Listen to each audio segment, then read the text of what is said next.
अस्सलामु अलैकुम वरहमतुल्लाहि वबरकातुह। दुरूद शरीफ पढ़ लो भाई।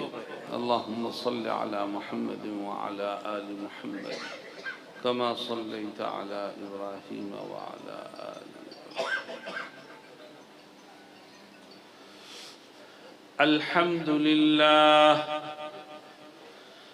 अल्हम्दुलिल्लाह नहमदुहु व नस्तईनुहु व नस्तगफिरुहु व नुअ्मिनु बिही व नतवक्कलु अलैहि व नऊज़ु बिल्लाहि मिन शुरूरि अनफुसिना व मिन सय्यिआति अअमालिना। मन यहदिहिल्लाहु फला मुदिल्ल लहु वमन युद्लिल्हु फला हादिय लहु वनशहदु अल्ला इलाहा इल्लल्लाहु वहदहु ला शरीक लहु वनशहदु अन्न सय्यिदना व नबियना व शफीअना व सनदना व मौलाना मुहम्मदन अब्दुहु व रसूलुहु सल्लल्लाहु तआला अलैहि व अला आलिहि व सहबिहि व बारक व सल्लम। अम्मा बाद, अऊज़ु बिल्लाहि मिनश शैतानिर रजीम। बिस्मिल्लाहिर रहमानिर रहीम। लक़द कान लकुम फ़ी रसूलिल्लाहि उस्वतुन हसनह लिमन कान यर्जुल्लाह वल यौमल आखिर लिमन कान यर्जुल्लाह वल यौमल आखिर व ज़करल्लाह कसीरा। सदक़ल्लाहु मौलानल अज़ीम। हज़रात उलमाए किराम, मुअज़्ज़ज़ हाज़िरीन और नौजवान साथियों, मैंने रोड पर देखा, बस्ती में दाखिल होने से पहले देखा और यहाँ तक आते आते देखा कि एक नौजवानों का पुरजोश गिरोह है जो नारे तकबीर लगा रहा है और इस्तिक़बाल की नीयत से आबादी से कुछ बाहर निकल के खड़ा हो गया और हमारी गाड़ी के साथ साथ यहाँ तक आया। मेरे दोस्तों और साथियों, ये हमारे जज्बात, मोहब्बत के इजहार का ये तरीक़ा काबिल कद्र है। भाई आवाज हल्की कर, आवाज हल्की करवाइए, तेज क्यों कर दिया है? मोहब्बत के इजहार का ये तरीका काबिल कद्र है। मैं दिल की गहराइयों से इस पर कलिमात तशक्कुर पेश करता हूं, लेकिन आओ हम मोहब्बत करना सीखें। सहाबे किराम को नबी करीम अलैहिस्सलाम से बड़ी मोहब्बत थी और ऐसी मोहब्बत कि सहाबा अपने खून का आखिरी कतरा भी हर वक्त नबी के इशारे पर बहाने को तैयार रहते थे। लेकिन अल्लाह के नबी हज़रत मोहम्मद मुस्तफ़ा सल्लल्लाहु अलैहि वसल्लम सहाबे किराम को खुद मोहब्बत करने का तरीका सिखाते हैं। मेरे दोस्तों और साथियों, सहाबे किराम अपने तौर पर हर वक्त अपनी जान निछावर करने को तैयार रहते थे, हर वक्त अपनी दुनिया और दुनिया की हर चीज नबी के कदमों में रखने को तैयार रहा करते थे। हत्ता कि जान जैसी कीमती चीज भी देने में कोई दरेग नहीं करते थे, लेकिन उसके बावजूद नबी करीम सल्लल्लाहु अलैहि वसल्लम ने उनको ये सिखाया कि मोहब्बत करने का तरीका क्या होना चाहिए। एक तरीका वो है जिसको हम इख्तियार करते हैं और एक तरीका वो है जो आका बताए। मेरे दोस्तों बताओ, इन दोनों में से कौन सा तरीका बेहतर होगा? जो हम पसंद करें वो तरीका बेहतर, जो जनाब रसूलुल्लाह सल्लल्लाहु अलैहि वसल्लम बताएं वो तरीका बेहतर। बताओ कौन सा तरीका बेहतर है? भाई आवाज नहीं आ रही है। मेरे दोस्तों और साथियों, मैं आपको बताऊंगा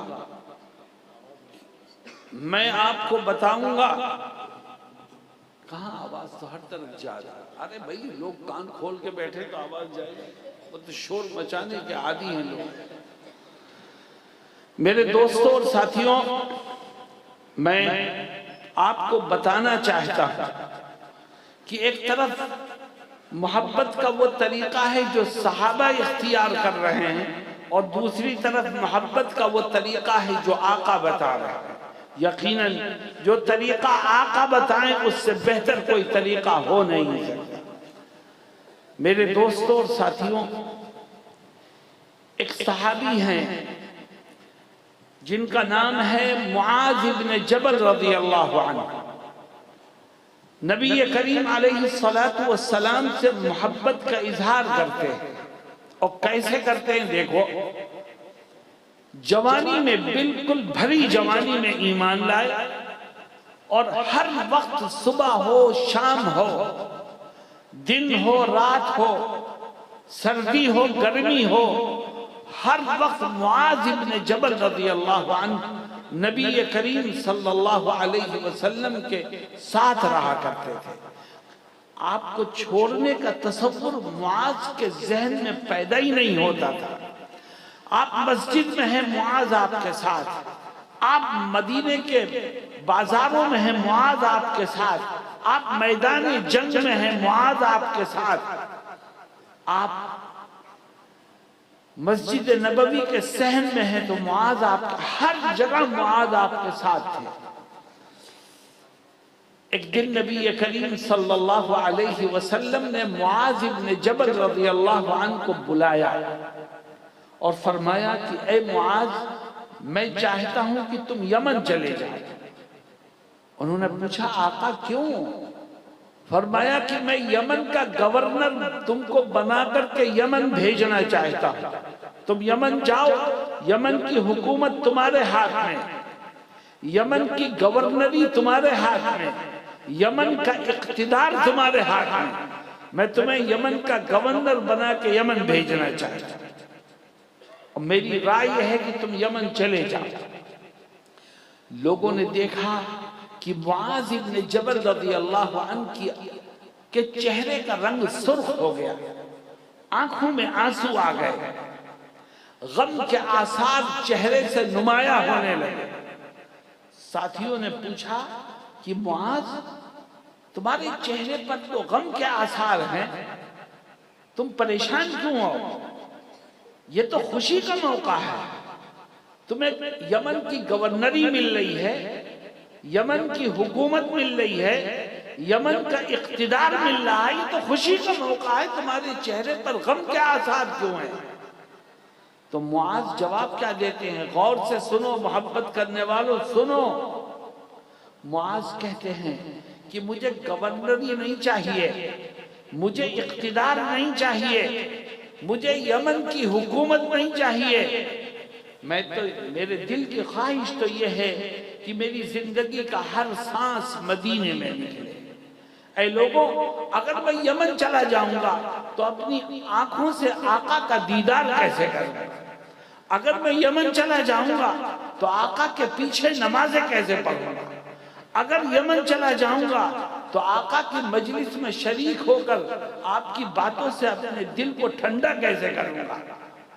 मुझे इख्तिदार नहीं चाहिए, मेरे दिल की ख्वाहिश तो यह है कि मेरी जिंदगी का आखिरी सांस निकले तो मेरा सर हो और आका का कदम।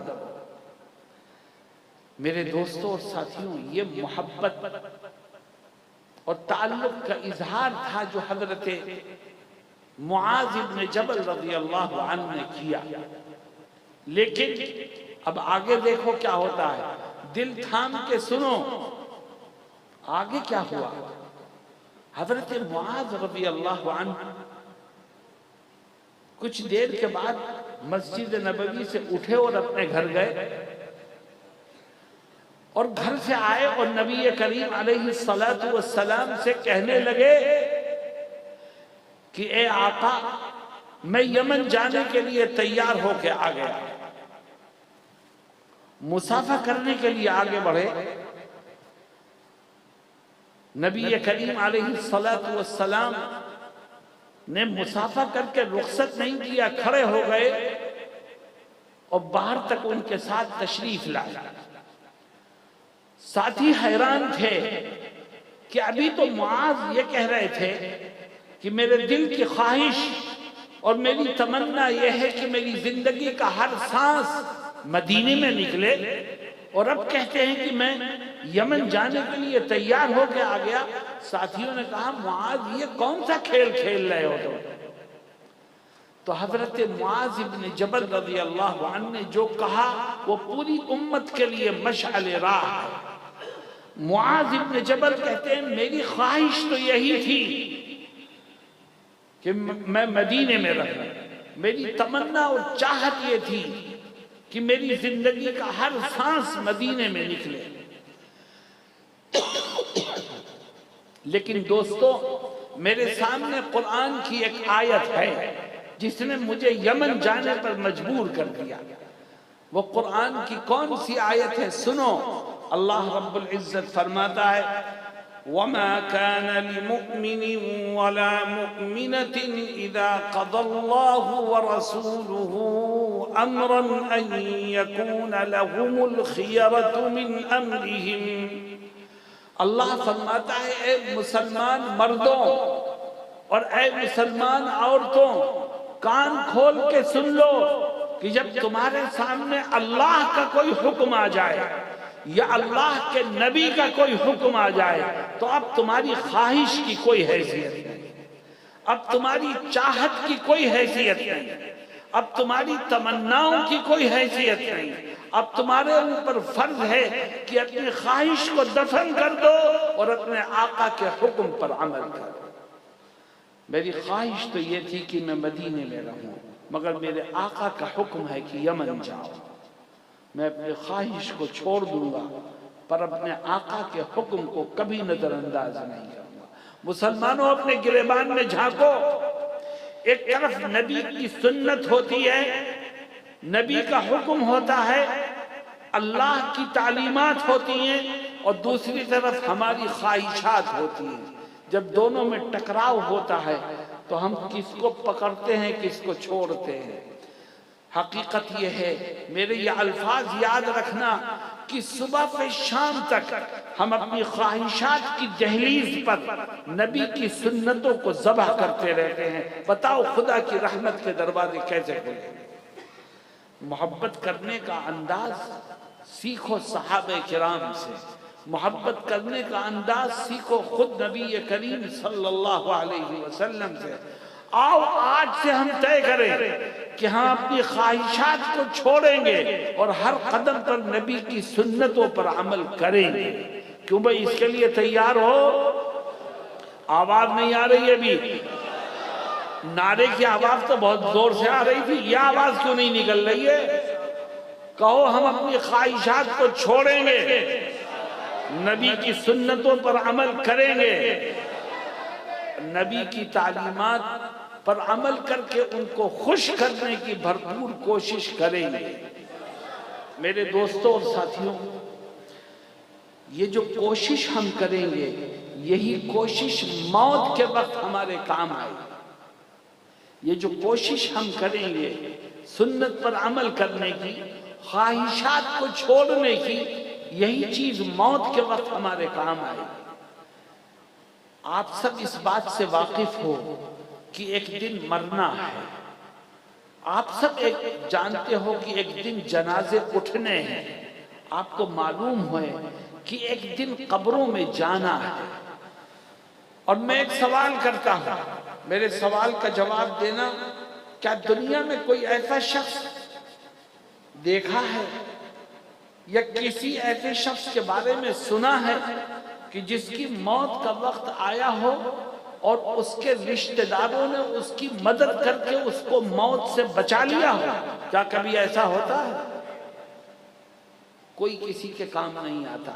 नबी करीम सल्लल्लाहु अलैहि वसल्लम क्या कहते हैं, एक रिवायत में फरमाते हैं, जब इंसान मरता है तो 3 चीजें छोड़ता है।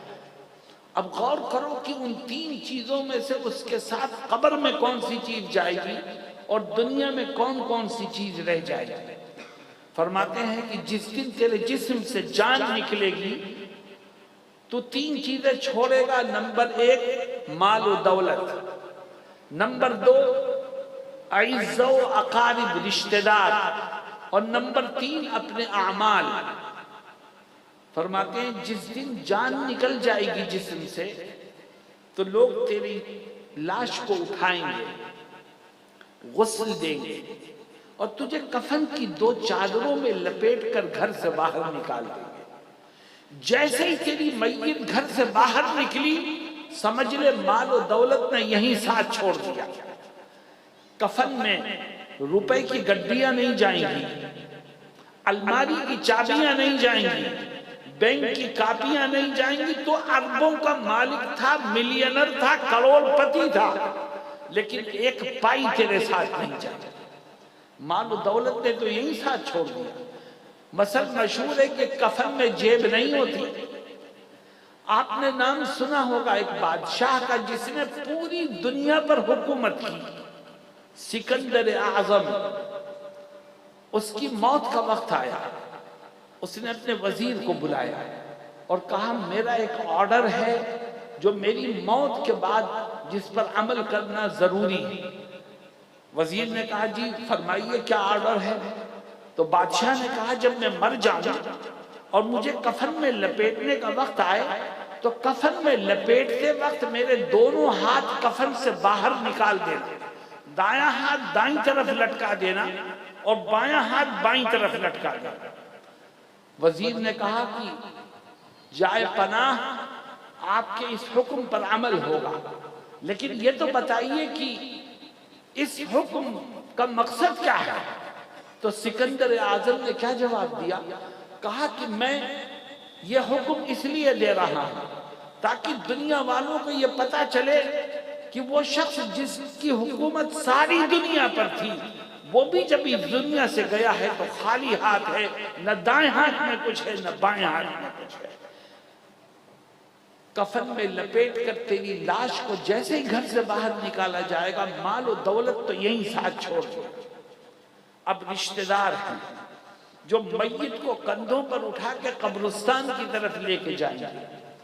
नबी करीम सल्लल्लाहु अलैहि वसल्लम फरमाते हैं जब ये रिश्तेदार मय्यत को उठा के कब्रिस्तान की तरफ लेके चलते हैं तो मुर्दा बोलता है। क्यों भाई, आपने किसी मुर्दे को बोलते हुए सुना कभी? अबे बोलो जोर से। नहीं सुना, मगर एक बात मेरे साथ साथ कहो, हमने नहीं सुना, मगर जब आका कह रहे हैं तो यकीनन 101% मुर्दा बोलता होगा, चाहे हम सुने या न सुने।